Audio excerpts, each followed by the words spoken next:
నిరుపేదలైనటువంటి రైతులు బలైపోయారు. ఈరోజు ఇంకా ఉన్నాయి కూడా బలి చేయడానికి కొత్త కొత్త చట్టాలు తీసుకొచ్చి వారి దుర్మార్గాన్నంతా ప్రజల మీద రుద్దటానికి, వారి మూఢత్వాన్నంతా రుద్దటానికి కంకణం కట్టుకున్న పాలక వర్గాన్ని ఒక్కసారి దర్శించు ప్రభువా. వాళ్ళు ఎంత పాపం చేస్తున్నారో, బీదలు నిరుపేదలు వాళ్ళ ఉసురు పోసుకుంటున్నారు ప్రభువా.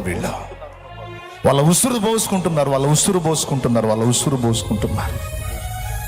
వాళ్ళు చెయ్యరో, చేయటానికి ముందుకు వచ్చి ఎవడన్నా సేవ చేద్దామంటే వాడి ద్వారా కూడా చెయ్యనియరో. మేము పెట్టాం, మీరు పెట్టడానికి కూడా వీల్లేదంటే నిరుపేదలు బలైపోతున్నారు కదయ్యా. వాళ్ళ ఉసురు తగలాలి కదా ప్రభువా. నిరుపేదల ఉసురు తగలాలి కదయ్యా న్యాయంగా. ఒకసారి దర్శించు ప్రభా.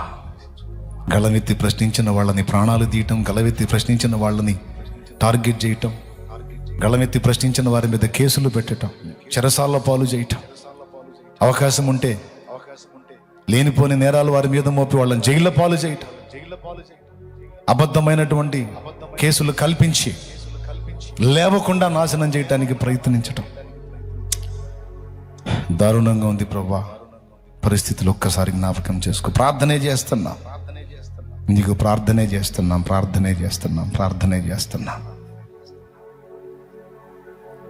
ప్రతి హృదయంలో చైతన్యం వచ్చేటట్టు చేయి.